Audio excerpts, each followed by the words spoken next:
Tiga. Halo guys, balik lagi di channel Farhan Gembil.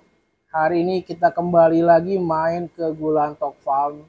Nah, yang seru kali ini ada kawan kita nih, salah satu orang yang lumayan lama di Lohan dan satu seperguruan nih sama gua nih. Kita belajar bareng-bareng di itu ya, Babe Hatta ya. Iya betul. Di Nah, Revo. di Revo dulu kita bareng-bareng nih. Gua juga pertama kali kenal beliau ini justru gara-gara gua ngambil Gulantok 08 yang incarannya dia. Gue banyak tanya-tanya nih sama dia nih. Ini dia, kok Henry Tan. Hai semua. Ya, yang ini udah pasti kenal kan, ini Om Tato, owner sekaligus breedernya dari Gulantok Series. Ini kita mau ngobrol apa ya? Yang santai-santai. Santai-santai aja ya. Mangga, mangga. Nah, jadi konten kali ini kita lebih ngobrol aja ya. Kita ala-ala podcast lah ya. Pertama ini gue mau nanya dulu ke Om Tato dulu. Nah, Om Tato dulu kita nanya seputar Gulantoknya. Om Tato, ini sekarang yang udah ready ini yang lagi siap di galerinya Gulantok Farm ini Gulantok series berapa? Untuk saat ini yang ready sih 020. 020. Ya, itu sih udah keluar juga sih, Bang. Mana sisa-sisa masih ada sisa. Tapi masih mantep-mantep ya. Insya Allah. Nah, kalau melihat sampelnya kayak yang kemarin gue posting tuh, gue bawa 2 ekor. Nah, hari ini gue udah sortir lagi, dibantuin sama Konditan juga. Mudah-mudahan mantap lagi nih. Nah, Bang, ini kan Gulantok itu, gue pertama kesini kan dari 08 gitu ya. Yang kebetulan ikan yang gue ambil tuh ternyata yang diincar sama Betul. Konditan tuh. Nah, ini pengalaman abang nih ngebreed Gulantok itu dari pertama sampai yang sekarang nih, anggaplah di 20. Nah, yang Om Tato lihat nih paling, ini gua banget nih ya, itu serian keberapa nih? Yang pastinya yang udah terbukti juga Ya. di dunia kontes dari mulai 014. 014 itu ya mungkin udah banyak lah yang juara sampai yang champion kan masuk juga. Iya. Dari 14 insya Allah sampai ke sini ya saya usahain sih semoga bisa lebih baik lagi nanti ke depannya. Jadi terus berkembang lebih baik lagi ya. Karena kan proses itu kan nggak harus saat ini mungkin bagus. Mungkin ke depannya kita nggak tahu di dunia kontes tuh mungkin ada yang lebih bisa, oh ini lebih bagus lagi ya. Harus bisa ngebur itu. Iya. Jadi jangan bosan-bosan main-main ke kontes biar tahu ikan-ikan bagus kayak apa. Iya. Nah, ini kan kemarin dari 09 itu kan lengkap nih. 011 yang kita sempat jadi banyak ya kan. Terus dari 11 lompat lagi ke 14 itu apa Bang faktornya Bang? Jadi kalau saya sih saya ngebreed selalu masih coba-coba, intinya masih coba-coba karena kan nggak tahu hasilnya kayak apa. Walaupun indukannya bagus, belum tentu anakannya juga bagus. Jadi prosesnya masih coba-coba, makanya kenapa dari 11 ke 12, 13 itu Nggak keluar ya? Nggak keluar karena kalau menurut saya itu kurang bagus lah. Jadi mungkin ada beberapa juga teman-teman yang pegang mungkin 13 atau mungkin yang 12, 11 masih lumayan sih, masih kurang lah kalau saya bilang. Jadi 14 langsung nge-booming gitu ya. Iya. Alhamdulillah. Ya, ini mungkin teman-teman yang sering ngikutin tahu lah Gulantok 14 ini alhamdulillah di tahun 2022 sampai sekarang banyak prestasi ya. Alhamdulillah. Tertinggi sampai yang kemarin dapat Grand Champion di kelas FM ya. Tuh. Sama kemarin terakhir Young Champion ya. Ya, yang champion yang ikannya si siapa? Oh, itu Dokep. Nah, ini berarti dari 14 terus ke sini nih sampai sekarang 20. Ini berarti genetiknya udah bawa 14 ya? Udah, bawaan 14. Jadi ini udah anak-anaknya dari 14. Jadi 14 yang pada gede di sini udah jadi indukan ya. Dapatlah nih ke sini 17, 18 sampai 20 ini. Iya. Nah, tuh teman-teman yang dari kemarin nanyain gua pengen Gulantok 14 itu udah habis ya, Bang? 14 habis. Habis. Nah, sekarang nih keturunan yang sekarang nih kalian gak usah takut karena memang udah bawa genetik si 14. Makanya dapat karakter mutiara kasarnya, fintail rapinya, kepala gedenya udah pasti. Nah, sekarang kita tanya ke Ko Henrita nih sebagai salah satu penghobi lohan yang memang gue banyak diskusi juga sama beliau tentang cara-cara perawatan dari versi dia. Alhamdulillah sampai sekarang nih kepake banget sama gua. Nah kok ini kan gua kenal sama lu kan dari mulai Gulanto 08 nih kan. Iya betul. Nah, yang gua tahu juga kan Koin Data ini salah satu penghobi juga, progresor juga, fighter juga di kontes kan banyak megang di Gulantok nih. Tadi kan kita udah nanya versinya Om Tato, ya paling seneng tuh dari 14. Nah, dari Koin Data sendiri, dari 08 sampai sekarang tuh mana sih yang paling kokoh banget gitu? Yang kemarin gue lupa itu. Conan yang kemarin 17. 17 kalau gue. 17 ketemunya ya. 17. Nah, kenapa nih? Menurut Koko nih kenapa 17 nih paling lu banget gitu? Sebenarnya bukan gue banget ya, permintaan kriteria zaman sekarang kalau gue bilang. Karena ikannya komplit dari mutiara, markingnya full marking, fintel kepala enak.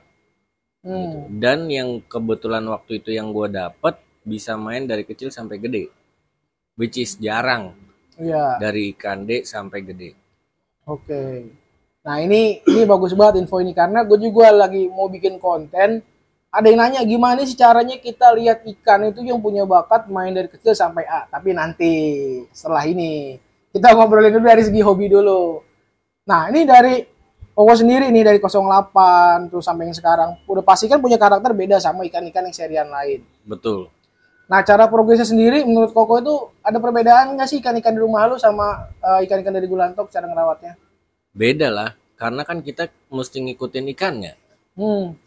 Karena kan setiap ikan sama kayak setiap manusia kan permintaannya beda-beda. Ada yang tinggi, ada yang pendek, ada yang gemuk. Sama juga ikan ada yang pertumbuhan ekornya agak lambat, ada yang ekornya memang bagus, dia mengikuti menyesuaikan dengan badan. Ada yang kita mesti ngikutin perkembangan badan sama pakannya. Iya. Gitu. Oke. Kalau air ya namanya ikan mutiara ya setiap hari minimal 20%. Tiap hari ganti airnya? Iya. Itu balik lagi kalau ikan kecil ya patokannya selalu ekor sih kalau saya. Iya. Nah ini kok kadang kan nih banyak teman-teman sekarang nih kan karena lagi banyak ada lomba progres kan sering ada. Ini siapa tahu bisa jadi tips juga ke teman-teman. Karena kebanyakan orang yang ikut lomba progres kan nge-push banget nih. Ikan terlalu dijual makan. Akhirnya kebanyakan yang gue lihat itu ekornya pada kalah. Nah itu Betul. Pengalaman dari Koko tuh apa sih penyebabnya jadi ekornya itu jadi kecil gitu. Terlambat berkembang lah. Ya pakan kebanyakan. Jadi terlalu diporsir makannya. Betul, kita harus mengikuti perkembangan ekor. Karena patokan ikan kecil itu selalu di ekor. Karena di saat besar, elegannya lohan itu adalah ke balance. Dari depan ke belakang. Walaupun memang namanya lohan pala harus lebih besar. Tapi kan paling tidak setelah tutup insang ke belakang itu harus balance. Proporsional lah ya. Proporsional. Semuanya juga dilihat harus enak. Kalau kurang enak ya kita mesti lihat, oh ini udah badan udah gak kegedean nih, ngerem dikit. Nah Gitu. biasanya kan orang kalau lomba progres itu kan saya cari sekitar di ada yang 5 cm, 7 cm. Nah itu tips dari Koko kira-kira gimana sih cara progresnya biar kita ketemu nih untuk penilaian lomba progres yang singkat dan sama keenakan ikannya dipandang kita tuh gimana kira-kira tipsnya? Tipsnya kalau buat gue pribadi, gue selalu ngikutin ikannya. Kalau ikan kecil ya. Maksudnya kan karena nutrisi ikan kecil sama nutrisi ikan D kan beda. Iya. Nutrisi burayak ke nutrisi ikan yang 7 cm beda. 7 cm ke 10 cm beda. 10 ke 12 beda. Kalau lohan makanya kenapa di saat gue awal-awal main lohan, senior dan mentor-mentor gue mengajarkan lohan tuh perlu banyak tank. Jadi gue mengikuti kemauan ikannya gimana. Tapi pastinya lu bikin gimana mental itu ikan enak. Salah satunya cermin, perot kecil. Terus sama tiap pagi lo harus bisa mainin. Either kasih makan dari yang kiri ke kanan, dari kanan ke kiri. Itu tergantung sampai ikan mentalnya enak. Kasih makan dari kiri kanan maksudnya gimana nih? Di kiri dulu, ikan kan naik ke kiri. Dia kan ngeliat kita tangan. Besokannya seminggu di kiri, ke minggu kedua di kanan. Nah, ini kan jadi ngobrol gini kita jadi dapat ilmu nih. Kiri tanknya. Gitu. Kiri tanknya. Nah, jadi itu kan ikan ngaruhnya lama-lama apa? Ngaruhnya apa? nanti lama-lama ikan lebih aktif. Oh, gitu. Iya, biar lebih main, mentalnya jadi lebih naik. Jadi kita jangan ngasih makan di satu titik aja gitu. Betul. Maksudnya. Oh, gitu. Nah, ini gue baru tahu nih teman-teman. Ini gue baru dapat lagi nih tips dari Sohib kita satu ini nih.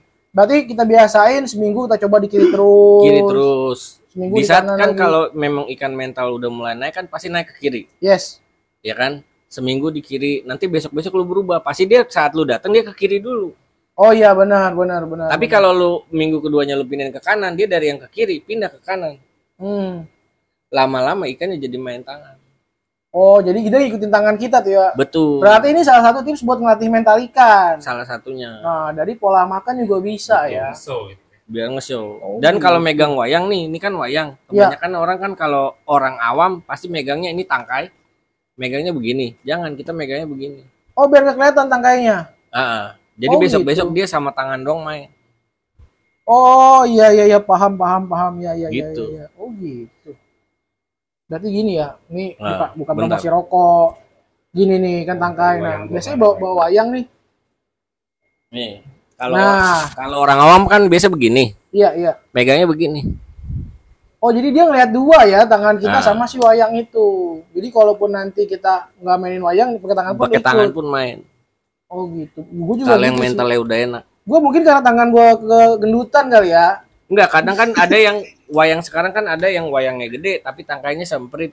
Ya, ada yang tangkainya panjang kok yang semprit. Oh gitu tipsnya. Oke. Gitu, jadi balikin ke mental. Kalau masih nggak enak ya pasti kaca dulu. Oke, nah ini berarti kan yang tadi disebutin Koko ini salah apa menurut gua simpulin adalah kita harus bisa baca karakter si ikan itu. Betul. Ya. Karena karakter ikan ini beda-beda. Nah, sama tank tadi ngaruh juga. Ada ikan mungkin yang maunya di tank kecil dulu, ada yang mau langsung gede atau gimana? Ada. Balik lagi, jadi kan kalau memang ikan masih kecil ya kayak tank Bang Tato yang belakang, itu bagus buat burayak.